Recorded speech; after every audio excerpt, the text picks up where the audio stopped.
Assalamualaikum warahmatullahi wabarakatuh. Alhamdulillahilladzi bi ni'matihi tatimmus shalihat. Asyhadu an la ilaha illallah wahdahu la syarikalah wa asyhadu anna Muhammadan abduhu wa rasuluh la nabiyya wa la rasula ba'dah. Amma ba'du. Pemirsa Al-Furqan TV dan pendengar radio Suara Al-Furqan dimanapun Anda berada, alhamdulillah kita bersyukur kepada Allah Subhanahu wa taala yang melimpahkan rahmat kepada kita, melimpahkan begitu banyak kenikmatan kepada kita. Dan alhamdulillah kita masih diberikan kesehatan dan kita berjumpa kembali bersama saya di studio Al-Furqan TV di Pondok Pesantren Al-Furqan Al-Islami Serawas Sidayu Gresik.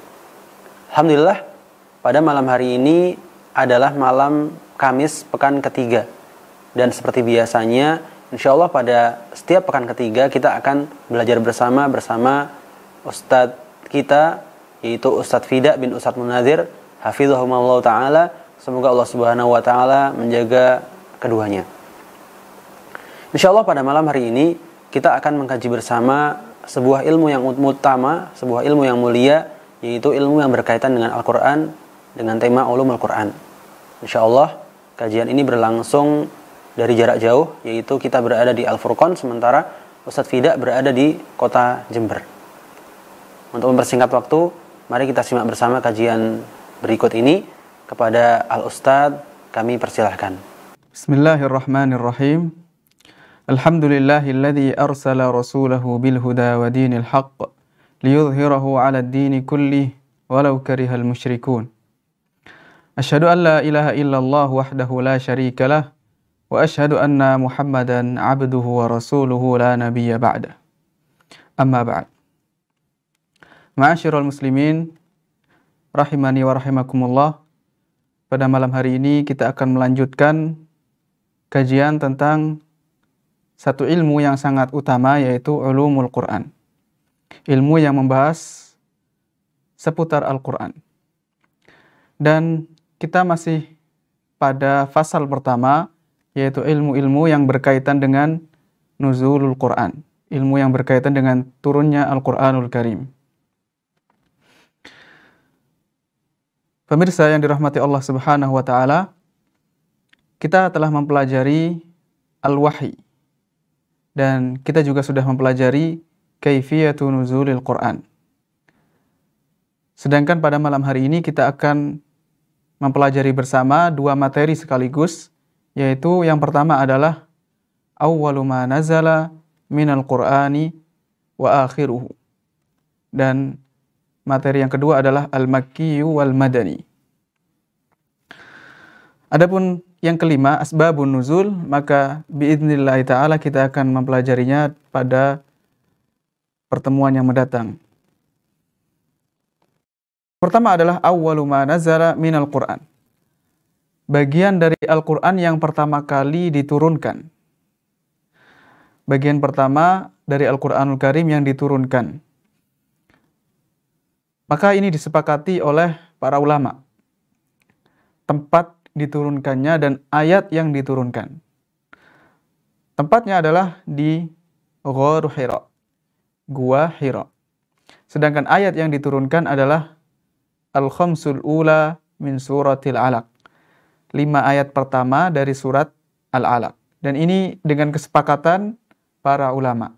Tidak ada perselisihan tentang hal itu. Dasarnya adalah hadis yang jelas dan sahih, karena hadis ini diriwayatkan oleh Al-Imamul Bukhari dan Al-Imam Muslim, dan sharih maksudnya adalah tegas, menunjukkan keterangan bagian Al-Quran yang pertama kali diturunkan. Jadi tidak ada kemungkinan lain, tidak ada ihtimal, tidak ada takwil, hanya sesuatu yang sharih yang jelas, yaitu Suratul Alaq dari ayat yang pertama sampai ayat yang kelima. Kita akan membaca sedikit tentang riwayat tersebut. Hadis tersebut diriwayatkan oleh Aisyah, zaujin Nabi sallallahu alaihi wasallam, istri Nabi Muhammad sallallahu alaihi wasallam, yang bersabda. Jadi kisah ini diceritakan oleh Aisyah radhiyallahu anha. Kana awwalu ma budi'a bihi Rasulullah sallallahu alaihi wasallam ar-ru'ya as-sadiqah fin naum. yang pertama kali dimulai, maksudnya adalah wahyu. Wahyu yang pertama kali datang kepada Rasulullah Shallallahu Alaihi Wasallam adalah ar-ru'ya as-sadiqah fin naum, mimpi yang benar ketika beliau Rasulullah sedang tidur. Dan ini bukan mimpi yang biasa, bukan mimpi yang seperti kita setiap keadaan ya, atau sering kita bermimpi. Tidak, berbeda mimpi para nabi dengan mimpi manusia biasa lain. Sebagaimana dijelaskan, fakana la yara ru'ya illa ja'at mithlu falaqis subh atau mithla falaqis subh. Beliau tidak pernah melihat mimpi, melainkan pasti akan terjadi dengan jelas seperti falaqis subh, cahaya pada waktu subuh, jelas, tidak ada keraguan, yang terang ya. Itu yang pertama. Lalu setelah itu thumma hubbiba ilaihil khala, lalu beliau Allah jadikan senang untuk menyendiri, tidak bergaul dengan manusia. Di manakah beliau menyendiri? Fakana yalhaqu bi ghari Hira. Beliau datang ke Gua Hira. Gua itu ada celah yang ada di gunung. Jadi beliau mencari tempat yang sepi, yang jauh dari manusia. Apa yang beliau lakukan di sana? Apakah beliau menginginkan sekedar mengasingkan diri atau sekedar ingin menjauh dari manusia? Jawabannya tidak. Fayatahannatsu fihi. Yatahannatsu fihi. Makna yatahannatsu adalah at-ta'abbud, beribadah. Jadi bukan bersemedi mencari sesuatu yang datang dari pikiran atau mencari perasaan, tidak. Atau seseorang yang datang, bukan begitu. Yatahannats ini adalah at-ta'abbud. Jadi beliau di Gua Hira beribadah selama beberapa hari, beberapa malam, al-layali dzawatil adad, qabla an yarji'a ila ahlihi wa yatazawwada lidzalik. Jadi beliau beberapa hari datang ke Gua Hira. Kemudian ketika bekalnya habis, maka beliau pulang kepada keluarganya, kepada Aisyah radhiyallahu anha. Kepada Khadijah radhiyallahu anha. Jadi beliau membawa bekal untuk datang ke Gua Hira. Setelah habis bekalnya, maka pulang lagi untuk mengambil, tsumma yarji'u ila Khadijata fayatazawwadu limithliha. Jadi saat ini Aisyah radhiyallahu anha masih belum menjadi istri Rasulullah. Saat itu istri Rasulullah adalah Khadijah radhiyallahu anha. Fayatazawwadu limithliha, lalu beliau membawa bekal yang semisal, bawa makanan, minuman dan keperluan untuk tinggal di gua tadi. Hatta faji'ahul haqqu wa huwa fi ghari Hira. Kemudian tiba-tiba datang al-haqqu, maksudnya adalah wahyu ar-risalah, wa huwa fi ghari Hira, saat beliau berada di Gua Hira. Faja'ahul malak, lalu datang malaikat, dan malaikat ini adalah malaikat Jibril alaihissalam. Ya. Faqala iqra, lalu malaikat tersebut mengatakan kepada Rasulullah, iqra, bacalah. Faqala Rasulullah sallallahu alaihi wasallam, ma ana biqari. Maka Rasulullah pun mengatakan, ma ana biqari, aku tidak bisa membaca. Jadi aku tidak bisa membaca sebagaimana orang lain bisa membaca.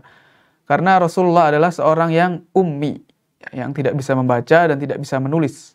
Dan itu bukan suatu aib bagi beliau. Untuk kita mungkin aib, tidak bisa membaca, tidak pandai membaca, dan tidak bisa menulis. Tetapi bagi Rasulullah ini adalah suatu nilai lebih yang dibutuhkan. Karena ketika beliau tidak bisa membaca dan tidak bisa menulis, maka murni wahyu yang disampaikan kepada umatnya adalah dari Allah Azza wa Jalla. Jadi bukan karangan beliau, bukan hasil belajar beliau dari kitab-kitab terdahulu. Jadi murni dari Allah Azza wa Jalla. Itu fungsinya. Ma ana biqari, aku tidak bisa membaca. Qala fa akhadhani fa ghattani hatta balagha minni al-jahd. Kemudian malaikat tadi mendekatiku dan mendekapku, dipeluk. Sebagian riwayat disebutkan yang dipeluk adalah, atau ulama menjelaskan dadanya, ada yang menjelaskan perutnya. Hatta balagha minni al-jahd, sampai aku kesulitan, keberatan, merasa sesak. Fungsinya apa? Para ulama menjelaskan di antara fungsinya adalah supaya beliau fokus, tidak berpikir kemana-mana. dan tidak bergerak kemana-mana, supaya fokus untuk mendengarkan dan menyimak wahyu yang akan datang. Tsumma arsalani, ketika sudah hatta balagha minnil jahdu, ketika sudah kesusahan, keberatan, tsumma arsalani, kemudian malaikat tadi melepaskanku. Faqala iqra, lalu mengatakan yang kedua kalinya, iqra, bacalah. Faqultu ma ana biqari, beliau pun mengulang jawaban yang sama, aku tidak bisa membaca. Fa akhadhani faghattani tsaniyata hatta balagha minnil jahd, kemudian didekap lagi yang kedua kalinya sampai keberatan lagi. Tsumma arsalani, lalu dilepaskan. Faqala iqra, lalu diperintahkan lagi membaca. Faqultu ma ana biqari, aku tidak bisa membaca. Ini yang ketiga kali. Fa akhadhani faghattani tsalitsata hatta balagha minnil jahd, tsumma arsalani, lalu didekap lagi, ya dirangkul gitu. Tsumma arsalani, lalu dilepaskan lagi setelah beliau kesusahan. Faqala, baru saat itulah wahyu pun turun, ya, disampaikan kepada Rasulullah sallallahu alaihi wasallam. Yaitu surat Al-Alaq ayat yang pertama sampai kelima. Iqra bismi rabbikal ladzi khalaq, khalaqal insana min 'alaq, iqra wa rabbukal akram, alladzi 'allama bil qalam, 'allamal insana ma lam ya'lam. Surat Al-Alaq ayat 1 sampai 5. Faraja'a biha Rasulullah sallallahu alaihi wasallam tarjufu bawadiruhu. Lalu Rasulullah pun setelah menerima wahyu yang pertama ini, beliau kembali pulang dalam keadaan tarjufu bawadiruhu, bergetar, ya, ketakutan beliau. Bawadir itu tulang antara pundak dengan leher. Jadi ketika orang ketakutan, merasa menggigil. Hatta dakhala ala Khadijah, lalu beliau mendatangi istrinya yaitu Khadijah radhiyallahu anha. Faqala zammiluni zammiluni, beliau mengatakan selimuti aku, selimuti aku. Fazammalu hatta dhahaba anhu ar-raw, lalu beliau diselimuti, ditenangkan sampai rasa takut tadi hilang. Al-haditha, yaitu ini potongan hadis saja karena hadisnya masih panjang lagi. Intinya, kesimpulannya dari riwayat yang kita baca tadi, wahyu yang pertama kali turun adalah surat Al-Alaq ayat 1 sampai 5. Dan kita tidak ingin membaca tafsirnya, ya, karena akan menjadi panjang. Dan ini tanpa perselisihan, tidak ada ulama yang menyelisih pendapat ini. Nah, adapun sebuah riwayat yang disebutkan bahwa Jabir bin Abdullah radhiyallahu anhu mengatakan bahwa surat Al-Muddathir adalah yang pertama kali diturunkan, maka ini perlu dibawa ke makna yang lain. Perlu diterangkan bahwa maksudnya adalah Jabir tidak mengetahui hadis tentang Gharu Hira ini. Jadi beliau tidak sampai kepada beliau hadis riwayat yang kita baca tadi. Dan itu sesuatu yang memungkinkan, ya, tidak ada yang mustahil, ya. Atau bisa jadi yang dimaksud dalam hadis Jabir bin Abdullah radhiyallahu anhu adalah al-awwaliyah fi min haithiyatin makhsusah, dari sisi yang khusus, ya. Diturunkan yang pertama tapi dari kategori tertentu, tidak secara mutlak, bukan yang pertama kali diturunkan secara mutlak. Khusus dalam hal apa? Ulama menjelaskan imma ba'da fatratil wahyi, setelah fatratul wahyi. Jadi ada jeda tidak turun wahyu. Kemudian setelah itu turun lagi. Nah, disitulah yang pertama kali turun adalah surat Al-Muddathir. Ada juga ulama yang menjelaskan wa imma bil amri bil indzar. Ini adalah surat pertama yang memerintahkan al-indzar, untuk memberikan peringatan, untuk berdakwah. Karena yang di surat Al-Alaq ini tidak ada perintah untuk berdakwah. Ini perintah untuk membaca, karena Allah Azza wa Jalla, karena Rabb engkau yang menciptakan manusia dari Al-Alaq, dan seterusnya. Tidak ada perintah untuk berdakwah atau memperingatkan manusia.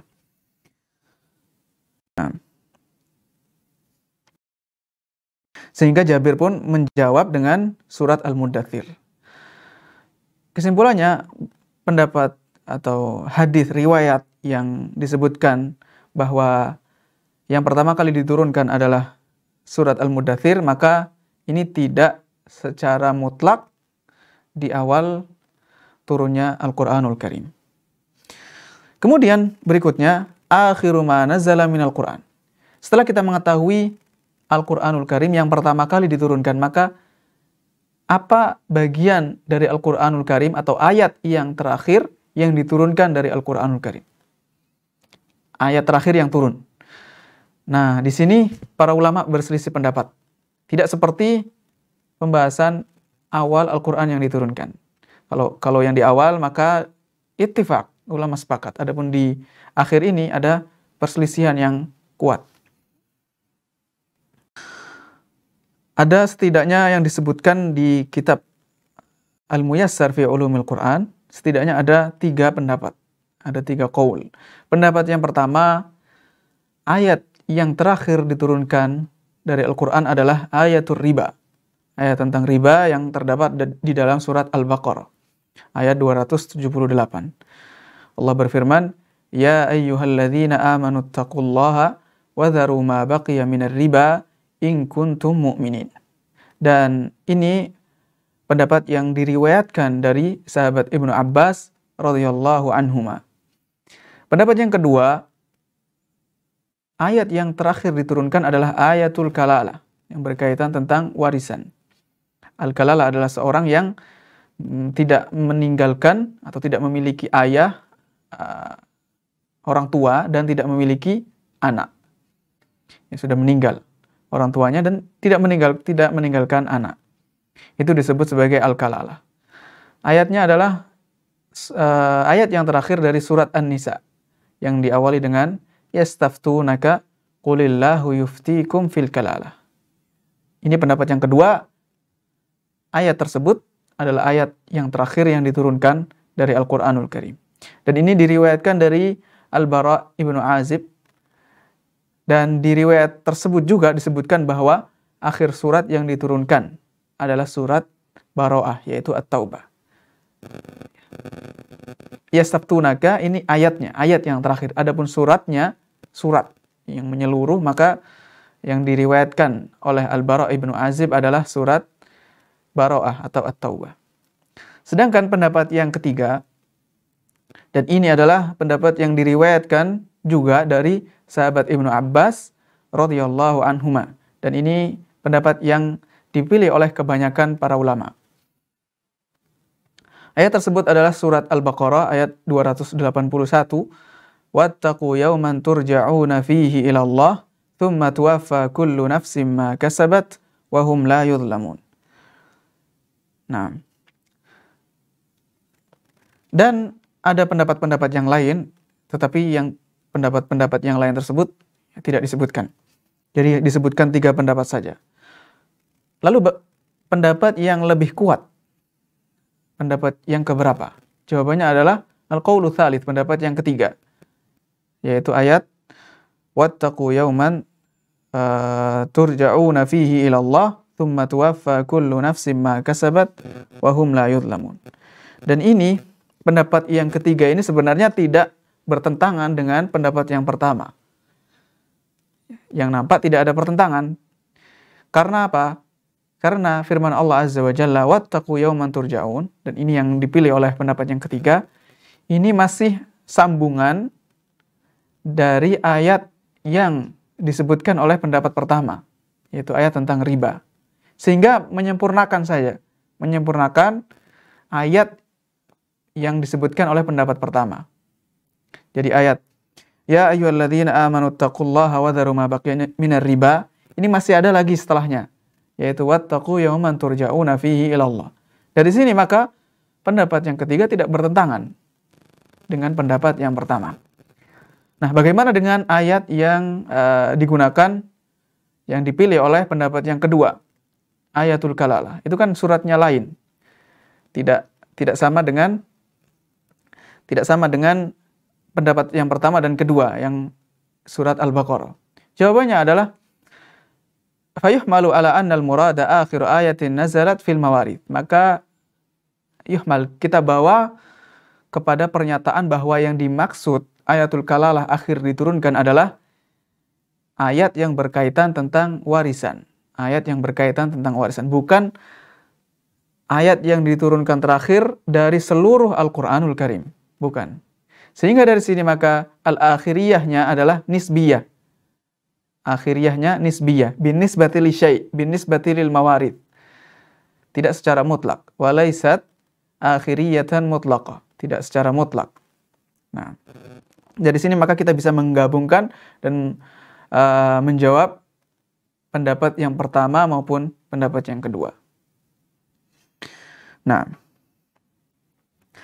itu ayat yang terakhir diturunkan. Adapun suratnya, tadi disebutkan bahwa ada riwayat dari Al-Bara' ibnu Azib yang menyebutkan bahwa surat At-Taubah adalah surat yang terakhir diturunkan dari Al-Quran. Tetapi pendapat ini perlu ditinjau ulang. Ya, pendapat ini perlu ditinjau ulang. Karena pendapat yang lebih kuat adalah surat yang terakhir diturunkan adalah surat Idza jaa nasrullahi wal fath. Bukan surat At-Taubah. Dan ini sesuai dengan riwayat yang jelas dari Al-Imam Muslim dari sahabat Ibnu Abbas radhiyallahu anhuma. Ketika itu Ubaidullah bin Abdullah ibnu Utbah bertemu sahabat Ibnu Abbas radhiyallahu anhuma. Ibnu Abbas bertanya, Ta'lamu akhir suratin nazalat minal Qur'ani nazalat jami'an? Apakah kamu tahu, wahai Ubaidullah ibnu Abdullah ibnu Utbah? Ini salah satu fuqaha sab'ah yang ada di Madinah. Ya, muridnya Ibnu Abbas. Apakah kamu tahu akhir surat yang turun dari Al-Qur'anul Karim? Yang turun jami'an, utuh, satu surat utuh, tidak terpisah-pisah. Maka Ubaidullah menjawab, "Na'am, iya, tahu." Yaitu ayat atau surat Idza jaa nasrullahi wal fath. Maka Ibnu Abbas radhiyallahu anhuma pun membenarkan. Beliau mengatakan, "Sodakta, ya kamu benar."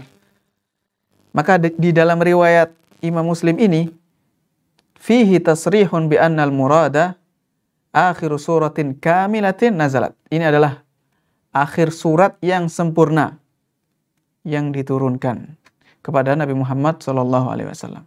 Sedangkan surat At-Taubah, maka ulama menjelaskan bahwa di dalam surat At-Taubah ini banyak ayat-ayat yang diturunkan sebelum tahun wafatnya Rasulullah SAW. Jadi tidak semua ayat di dalam surat At-Taubah ini diturunkan di akhir. Berbeda dengan idza jaa nasrullahi wal fath. Nah, wallahu a'lam. Sehingga dari sini pendapat yang kuat adalah pendapat yang menyebutkan bahwa idza jaa nasrullahi wal fath, akhir surat yang sempurna yang diturunkan. Nah, wallahu a'lam. Kemudian berikutnya materi yang kedua pada malam hari ini adalah pembahasan tentang al-Makki wal Madani. Al-Makki wal Madani. Ini salah satu cabang keilmuan yang terdapat di dalam ulumul Quran. Apa yang dimaksud dengan al-Makki wal Madani? Ma mafhumuhu, ma ta'rifuhuma? Pengertiannya apa? Definisinya apa? Al-Makkiyu ma nazala minal Qur'ani qabla al-hijrah. Al-Quran atau bagian dari Al-Quran yang diturunkan qabla al-hijrah, sebelum hijrah. Hijrah kemana? Hijrah ke Madinah. Rasulullah hijrah dari Mekah menuju Madinah. Jadi yang sebelum hijrah, semua ayat-ayat yang turun pada saat itu disebut sebagai Al-Makki. Walau kana kharija Makkah, walaupun saat itu posisi Rasulullah tidak berada di Mekah. Walaupun di luar Mekah, tetapi selama itu turun sebelum Rasulullah hijrah disebut sebagai Al-Makki. Adapun Al-Madani ma nazala minal Qur'ani ba'dal hijrah. Al-Quran yang bagian dari Al-Quran yang diturunkan setelah hijrah, baik surat maupun ayat. Walau kana kharijal Madinah, walaupun turunnya ketika Rasulullah di luar Madinah. Jadi Al-Makki wal Madani ini pembeda yang digunakan untuk membedakan Al-Quran yang diturunkan sebelum hijrah dan setelah hijrah. Walaupun lafaznya menggunakan lafaz al-makan, tempat. Makki wal Madani, Makkah nisbahnya ke Mekah, kemudian Al-Madani nisbahnya ke Mekah. Tapi sebenarnya bukan tempatnya. Sehingga dhabitnya adalah az-zaman. Az-zaman wa huwa al-hijrah. Di sini ada yang penting untuk kita fahami bersama. Ternyata ada setidaknya 3 pendapat para ulama. Bahkan untuk sekedar menentukan apa maksud al-Makki dan al-Madani. Ini belum menjelaskan tentang ayat-ayat yang terdapat di dalam Al-Quran, apakah ini termasuk Makki ataukah Madani. Sebelum itu mereka masih membahas, ternyata mereka masih berselisih batas Makki dan Madani, atau ta'rifnya, apa yang dimaksud dengan Makki dan apa yang dimaksud dengan Al-Madani. Pendapat yang pertama, patokannya adalah az-zaman, waktu. Dan ini yang dipilih oleh kebanyakan para ulama, termasuk yang tercantum di dalam kitab Al-Muyassar fi Ulumil Quran. Al-Makki adalah yang diturunkan sebelum hijrah, sedangkan Al-Madani adalah yang diturunkan setelahnya. Baik turun di Mekah atau di Madinah. Baik amal fathi, yaitu tahun ketika Fathu Makkah, karena Fathu Makkah terjadi setelah hijrah. Dan itu di Mekah, namanya saja Fathu Makkah, terjadinya di Makkah.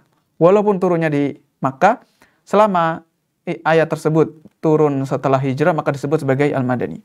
Au am hajjatil wada, am bisafarin minal asfar, ataupun ketika saat Rasulullah safar. Jadi ketika safar tidak di Mekah, tidak juga di Madinah. Ini pendapat yang pertama. Pendapat yang kedua, patokannya adalah al-makan, tempat. Yaitu Makkah, al-Makki adalah yang diturunkan di Mekah, walaupun setelah hijrah. Walaupun setelah hijrah, jika ayat tersebut diturunkan di Mekah, maka disebut sebagai al-Makki. Adapun al-Madani adalah yang diturunkan di Madinah. Ya, walaupun pokoknya yang penting diturunkan di Madinah. Tetapi di sini ada iskal, ada sesuatu yang mengganjal. Apa itu? Wa ala hadza tathbutul wasithah. Di sini berarti ada wasithah, ada yang tidak masuk, yaitu yang diturunkan ketika Rasulullah sedang safar. Maka susah untuk menentukan, karena Makki, menurut pendapat yang kedua ini, Makki yang diturunkan di Mekah, tempatnya di Mekah. Adapun yang Madani diturunkan di Madinah. Nah, bagaimana ketika ada ayat yang turun ketika Rasulullah saat safar, bukan di Mekah dan di Madinah? Berarti tidak disebut sebagai ayat Makki dan tidak disebut sebagai ayat Madani. Maka di sini ada iskal. Nah, pendapat yang ketiga, patokannya adalah as-siyaq, susunan ayatnya. Bentuk susunan atau uslubul ayat. Yaitu al-Makki adalah ayat yang berbicara kepada penduduk Mekah. Sedangkan al-Madani adalah ayat yang berbicara atau khitabnya kepada penduduk Madinah. Nah, ini pendapat yang ketiga. Meskipun tidak terlalu populer, tidak terlalu terkenal pendapat yang ini. Dan ini sebagian ulama menjelaskan bahwa ini adalah perkataan Ibnu Mas'ud atau pendapat Ibnu Mas'ud radhiyallahu anhu.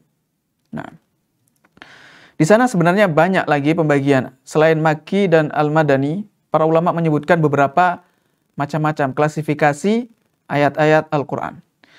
Sebagaimana yang diucapkan oleh Ibnul Arabi rahimahullahu ta'ala di dalam kitab beliau An-Nasikh wal Mansukh, alladzi alimnahu 'alal jumlati minal Qur'an anna minhu makkiyan wa madaniyan. Yang kami ketahui secara global, Al-Qur'anul Karim itu ada yang Makki, ada yang Madani. Ada yang safari, ada yang hadari.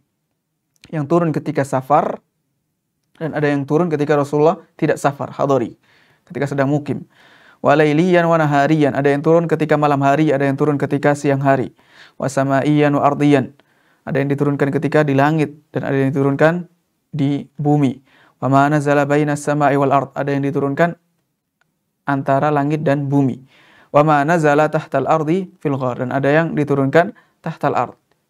Kok bisa di bawah bumi? Jawabannya fil ghar, karena di gua itu kan bebatuan ya, termasuk bumi, dianggap sebagai bumi, sehingga ketika Rasulullah sedang berada di gua itu dianggap ayat yang diturunkan di bawah bumi. Nah, jadi klasifikasi Al-Quran sebenarnya banyak. pembagian ayat-ayat Al-Quran. Kemudian tadi sempat disebutkan ada ayat yang diturunkan ketika Rasulullah sedang safar. Antaranya adalah ayat firman Allah Azza wa Jalla, innal ladzi farada 'alaikal qur'ana laradduka ila ma'ad. Ayat ini turun ketika Rasulullah berada di Juhfah. Ketika di Juhfah. Jadi ayat ini turun di suatu tempat yang bernama Juhfah. Ketika Rasulullah sedang hijrah, jadi perjalanan hijrah dari Makkah ke Madinah. Ketika sampai di suatu daerah yang bernama Juhfah, ada ayat yang turun, yaitu ayat tadi, innalladzi farada 'alaikal qur'an. Hal ini sebagaimana yang diriwayatkan oleh Ibnu Abi Hatim dari Ad-Dhahhak. Sehingga karena di Juhfah ini tempat yang berada di antara Makkah dan Madinah, dan itu di luar area Makkah dan Madinah. Jika kita menggunakan pendapat yang pertama, patokan Makki dan Madani adalah waktu, maka tidak ada masalah di sini. Nah, tidak ada masalah. Sedangkan jika kita menggunakan pendapat yang kedua yang menunjukkan bahwa Makki adalah tempatnya di Makkah, Madani yang diturunkan di Madinah, kota Madinah, maka ada iskal. Berarti ayat tadi disebut sebagai ayat apa? Kemudian di antara ayat yang lain yang turun ketika sedang safar adalah firman Allah Azza wa Jal, was'al man arsalna min qablika min rusulina. Al-ayah. Berkata Ibnu Habib, nazalat fi Baitul Maqdis Lailatul Isra. Ayat ini diturunkan kepada Rasulullah di Baitul Maqdis pada malam terjadinya Isra. Dan Baitul Maqdis tempatnya berada di mana? Apakah di Makkah? Tidak. Apakah di Madinah? Tidak juga. Tetapi letaknya adalah di Asy-Syam. Letaknya di Asy-Syam. Sehingga ayat ini turun di luar kota Makkah dan di luar kota Madinah. Wallahu a'lam. Kemudian untuk menentukan apakah ayat ini Makki atau ayat ini Madani, nah, ada suwar al-Makkiyah wal Madaniyah. Berapa jumlah surat yang dianggap Makki, surat yang Makkiyah dan surat yang Madaniyah. Al-Quranul Karim dari awal sampai akhir ada surat yang disepakati bahwa itu termasuk surat Makki, dan ada yang disepakati bahwa itu surat Madani, dan ada juga surat-surat yang diperselisihkan oleh para ulama. Di para ulama ada yang mengatakan ini Makki, ada yang mengatakan ini Madani, jadi diperselisihkan. Sehingga ada 3 bagian. Ada 3 macam surat-surat Al-Quran. Ada yang disepakati Makki, ada yang disepakati Madani, ada yang diperselisihkan apakah dia Makki atau Madani. Dan yang menjadi penilaian untuk menentukan apakah surat ini Makki atau Madani adalah aghlabus surah. Ya, aghlab atau kebanyakan isi surat tersebut. Ayat-ayatnya apakah kebanyakan Makki diturunkan sebelum hijrah ataukah Madani diturunkan setelah hijrah. Walaupun ada surat-surat, sebagian surat tersebut, ayat-ayatnya dikecualikan. Jadi ada surat Makki tapi ada beberapa ayatnya yang dikecualikan. Karena ayatnya turun setelah hijrah, Madani. Dan sebaliknya. Jadi ada yang dikecualikan. Tetapi yang dianggap adalah aghlabus sur. Nah, ini pembagian yang disebutkan tentang surat-surat yang disepakati dan yang diperselisihkan apakah dia Madaniyah atau Makkiyah. As-suwar al-mukhtalafu fi kauniha Makkiyah atau Madaniyah ada 20 surat. Ada 20 surat yang diperselisihkan para ulama, yaitu Al-Fatihah, Ar-Ra'd, Al-Hajj, Ar-Rahman, kemudian Al-Hadid, As-Saff, At-Taghabun, Al-Insan, Al-Mutaffifin, surat Al-Qadr, Al-Bayyinah, Az-Zalzalah, Al-Adiyat, At-Takathur, Al-Asr, Al-Ma'un, Al-Kautsar, Al-Ikhlas, Al-Falaq, dan An-Nas. Kemudian surat-surat yang disepakati bahwa surat tersebut Madani ada 19 surat. Surat Al-Baqarah, Ali Imran, An-Nisa, Al-Ma'idah, Al-Anfal, At-Taubah, An-Nur, Al-Ahzab, surat Muhammad, Al-Fath, Al-Hujurat, Al-Mujadalah, Al-Hashr, Al-Mumtahanah, Al-Jum'ah, Al-Munafiqun, At-Talaq, At-Tahrim, dan An-Nasr. Ini yang disepakati, 19 surat ini disepakati para ulama bahwa surat-surat tersebut Madani. Kemudian ada 75 surat sisanya di dalam Al-Quran yang disepakati bahwa yang selain disebutkan tadi, maka disepakati bahwa itu Makki. Nah, berikutnya, bagaimana cara mengetahui apakah surat tersebut Makki ataukah Madani? Apakah ayat tersebut Makki atau Madani? Pada asalnya, caranya adalah an-naqli as-sama'i, dari nukilan.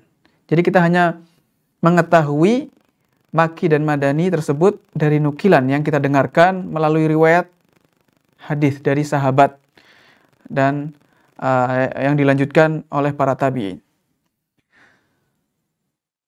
Ini metode yang pertama, cara pertama untuk mengetahui Makki dan Madani, yang disampaikan oleh para sahabat.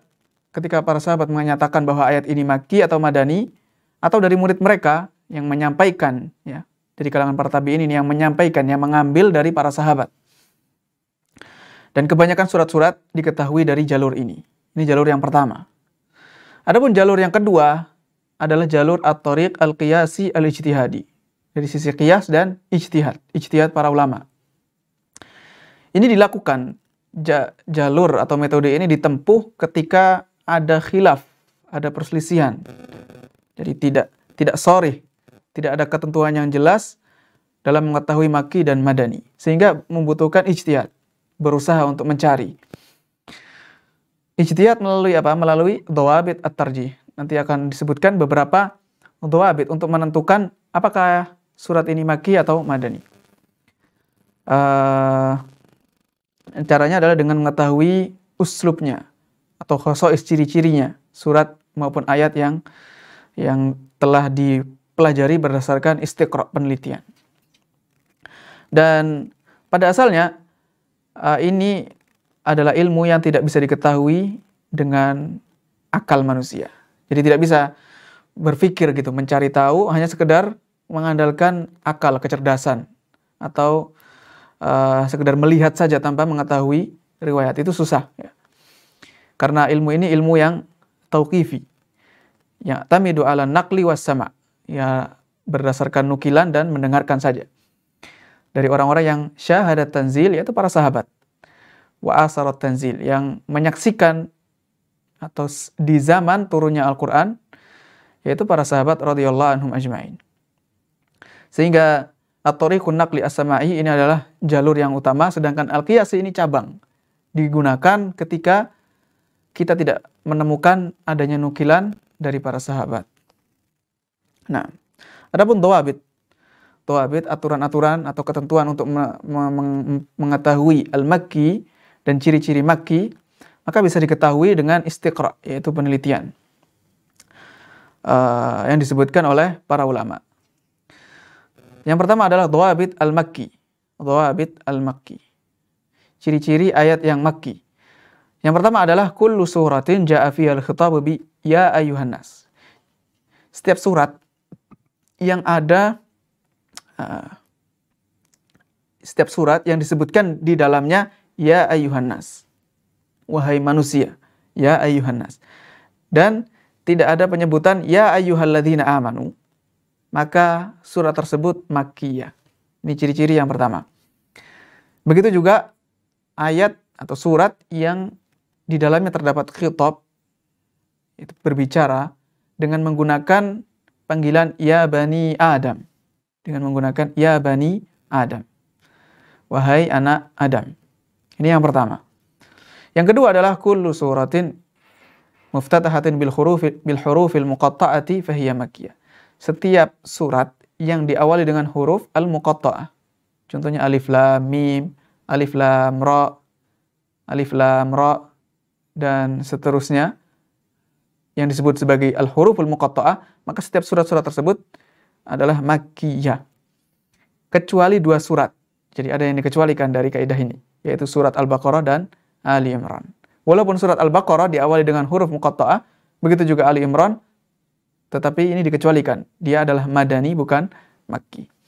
Yang ketiga adalah setiap surat yang ada sajdahnya, maka itu adalah surat makkiyah.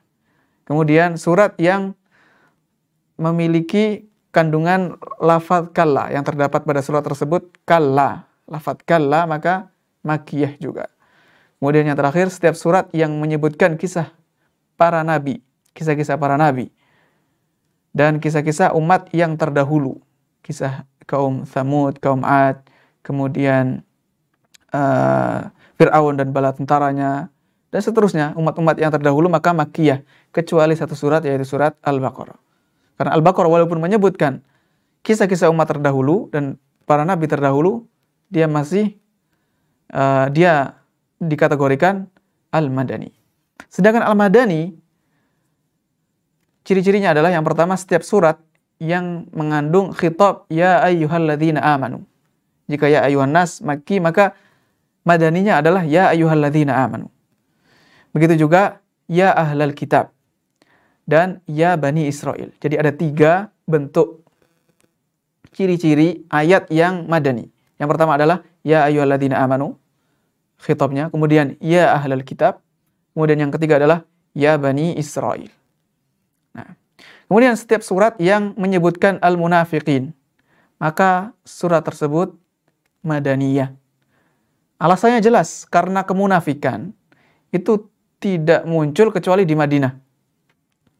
Lam yadhar illa fil Madinah. Di sini ada salah tulis, bukan illa tapi illa. Tidak muncul, tidak ada. Ketika di Mekah hanya ada orang muslim dan orang mukmin, ya, orang mukmin atau muslim dan orang kafir, musyrik. Tidak ada munafik. Baru setelah hijrah ke Madinah muncullah orang-orang munafik yang menampakkan Islam tapi sebenarnya di hatinya ada kekufuran. Kemudian setiap surat yang menyebutkan lafaz al-Yahud dengan lafaz ini, ya, al-Yahud, ada alnya, bukan Yahud tetapi al-Yahud, atau lafaz an-Nasara, maka surat tersebut madaniyah. Berikutnya setiap surat yang menyebutkan had, hukuman had, ya, hukuman yang ditentukan oleh syariat, hudud, au fariidhah, atau kewajiban, maka surat tersebut madaniyah. Kemudian setiap surat yang memerintahkan atau ada perintah jihad dan penjelasan tentang hukum jihad serta menyebutkan tentang peperangan, maka surat tersebut madaniyah. Karena jihad disyariatkan di Madinah dan peperangan, maghazi, ghazwa, peperangan yang terjadi di zaman Rasulullah itu terjadi hanya setelah hijrah. Sebelum hijrah tidak ada peperangan. Nah, kemudian minal mumayyizat al-uslubiyah lil Makki. Ada ciri-ciri uslub atau susunan kalimat untuk ayat-ayat yang Makki. Yang pertama adalah qisaru aghlabil ayati wassuwari fiyah. Biasanya surat-surat yang Makki itu ayat-ayatnya pendek. Suratnya juga pendek. Itu ciri-cirinya. Tetapi tidak mesti demikian, ya. Ini kebanyakan aghlab. Kemudian ciri-ciri yang kedua adalah quwwatul ibarah. Ayat-ayat yang Makkiyah itu ungkapannya, pilihan kata-katanya itu kuat, berbeda dengan Madani. Wa kathratu ta'kidi wa taqriri bil qasam, bahkan banyak sekali qasam, penguatan dengan lamut taukid, kemudian nunut taukid dan seterusnya. Wa darbil amsal, penyebutan al-amsal, masal-masal, at-tashbih, penyerupaan dan semisal itu. Itu ciri-ciri ayat-ayat yang Makki dari uslubnya, susunan kalimatnya. Adapun Madani, maka kebanyakan ayat-ayat dan suratnya panjang-panjang. Kemudian uslub, metode penyampaiannya hadi, lebih tenang, tidak keras, tidak tegas, tidak kuat. Wal ibarat al-layyina, ungkapan-ungkapannya lebih lunak dibandingkan surat-surat Makkiyah. Adapun temanya, nah, ini sekarang yang kita bahas adalah temanya. Tema surat Makki dan tema surat Al-Madani. Tema surat Makki kebanyakan tentang ususul aqidah, dasar-dasar aqidah dan dakwah seruan kepada at-tauhid, tauhidullah azza wa jalla, dan mengesahkan baik tauhid uluhiyah, rububiyah, uluhiyah maupun asma wa sifat. Dan penetapan ar-risalah. Karena masih fase berdakwah kepada orang-orang yang berada di Makkah, orang-orang kafir Quraisy, mengajak kepada Islam. Waktu itu orang-orang masih sedikit yang masuk Islam. Sehingga di sana membahas tentang pondasi-pondasi akidah. Kemudian penetapan risalah. Ayat-ayat yang menunjukkan bahwa Rasulullah ini, Nabi Muhammad adalah Rasul yang dipilih Allah Azza wa Jalla. Kemudian penetapan tentang iman terhadap hari kebangkitan, al-ba'ts, wal jazai al-masir, dan balasannya nanti di akhirat. Wa bayani ahwali yaumil qiyamah, dan penjelasan tentang kondisi pada hari kiamat. Itu ciri-ciri tema surat-surat Makki. Adapun surat Madani maka kebanyakan tentang perincian hukum-hukum dan syariat, hukum-hukum tentang ibadah, muamalah, hudud, hukuman, orang yang mencuri, orang yang membunuh, dan seterusnya di dalam Islam. Wa nizamil usrati wa ghairiha, aturan tentang hukum yang berkaitan dengan kekeluargaan. Jadi intinya perincian, bukan hukum secara global. Ini ciri-ciri tema surat-surat Madaniyah. Juga disebutkan perdebatan dengan ahlul kitab dan seruan terhadap Islam, karena di Madinah ada Yahudi. Nah, wa iqamatil hujaji alaihim. Bahkan juga ada tambahan kemudian fathul munafiqin, menyingkap kebusukan orang-orang munafik dan menjelaskan sifat-sifat mereka, karena munafik itu mereka sangat berusaha untuk tidak menampakkan kekufuran. Jadi penampilannya, perbuatannya, gerak-geriknya yang nampak, yang dilihat oleh manusia seperti orang mukmin, tetapi hatinya itu busuk, hatinya kekufuran. Disinilah surat-surat Madani menjelaskan tentang kebusukan mereka dan memperingatkan manusia supaya tidak meniru mereka. Nah, setelah itu apa faedah mengetahui surat-surat dan ayat-ayat yang Makki dan Madani? Ada dua faedah yang utama. Yang pertama adalah untuk mengetahui an-nasikh wal mansukh. Nanti akan ada ilmu sendiri di dalam ulumul Quran, yaitu an-nasikh wal mansukh. Ayat yang hukumnya nasikh, menghapus hukum sebelumnya, dan al-mansukh, yang dihapus, hukumnya dihapus, diganti. Walaupun tidak selamanya. Kadang ada yang an-nasikhu bi badal, an-nasikhu ila badal, ada yang an-nasikhu la ila badal. Nasikh, penghapusan hukum, ada kalanya diganti dengan hukum yang lain, ada kalanya tidak, dihapuskan saja. Nah, mengapa demikian? Mengapa faedah mengetahui Makki dan Madani ini berkaitan dengan mengetahui nasikh wal mansukh, berkaitan dengan hukum? Ini penting. Mengapa? Karena al-qawlu bin nasikh mabniyun ala ma'rifatil mutaqaddimi minal mutaakhir. Karena membahas nasikh wal mansukh ini harus dibangun di atas pengetahuan tentang mana ayat yang terlebih dahulu diturunkan dan mana yang datang kemudian, yang diturunkan kemudian, yang di akhir. Sedangkan dengan mengetahui Makki dan Madani, maka kita bisa memastikan surat atau ayat yang Madani itulah yang menghapus, yang menasakh ayat-ayat yang Makki. Bukan sebaliknya, bukan malah yang Makki, ayat-ayat atau surat Makki menghapus, menasakh surat-surat dan ayat-ayat Madani. Ini faedah yang pertama. Faedah yang kedua, ma'rifatus sahihi minad dha'ifi minat tafsir. Untuk mengetahui tafsir yang mana tafsir yang benar dan mana tafsir yang lemah. Dan berfungsi juga untuk tarjih, menguatkan pendapat yang terdapat di dalam tafsir suatu ayat. Nah, karena qad yaqa'u ba'dul aqwal, karena terkadang dalam satu ayat tafsirnya itu ada beberapa pendapat. Nah, sebagian pendapat tersebut terkadang menyebutkan, ada isyarah bahwa yang dimaksud dengan Quran Makki ini adalah peristiwa Madani. Jadi ayatnya atau suratnya surat Makki, tetapi ditafsirkan dengan peristiwa Madani. Walaupun secara tafsir peristiwa tersebut sah-sah saja, tidak ada iskal. Tetapi jika kita melihat bahwa ayat tersebut diturunkan atau ayat tersebut Makki diturunkan sebelum hijrah, ternyata ayat tersebut dengan tafsiran tadi tidak sahih. Sebagai contohnya,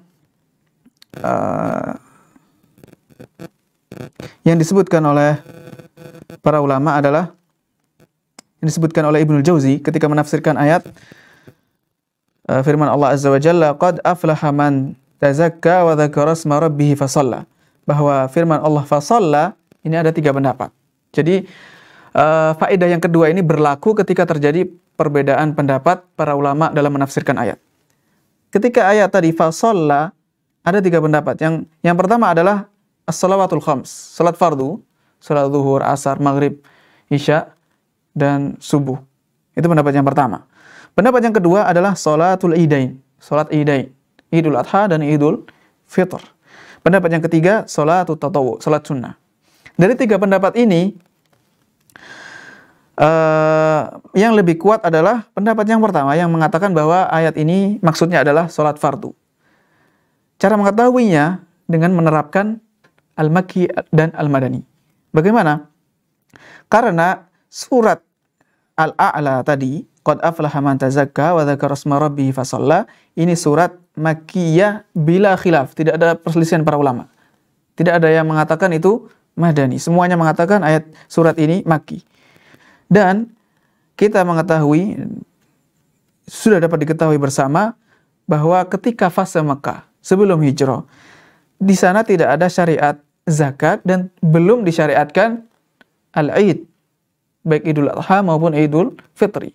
Maka otomatis penafsiran yang mengatakan bahwa fasalla ini adalah salat al-Idain keliru, karena surat tersebut sedang bercerita tentang peristiwa di Makkah dan saat itu masih belum ada syariat al-Id.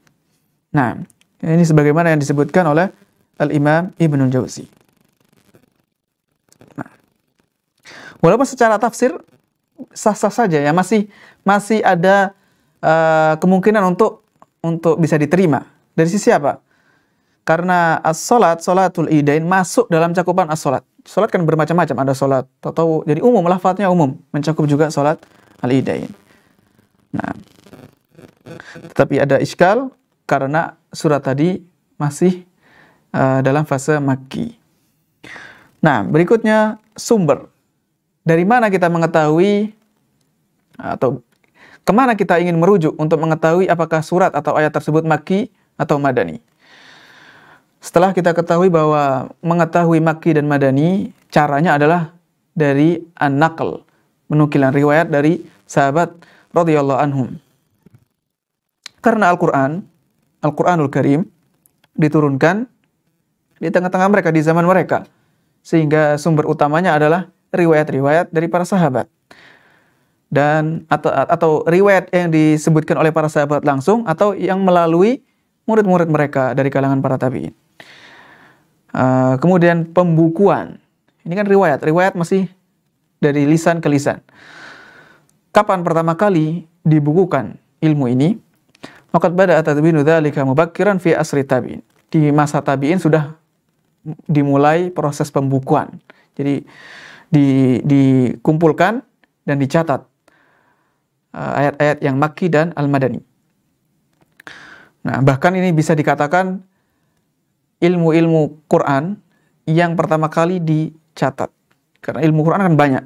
Dan di antara yang pertama kali ditulis adalah tentang ilmu Makki dan Madani. Ya, di antara yang tercetak ya, yang bisa kita dapati adalah kitab yang berjudul Tanzilul Quran yang ditulis oleh Ibnu Syihab Az-Zuhri yang wafat tahun 124 Hijriah.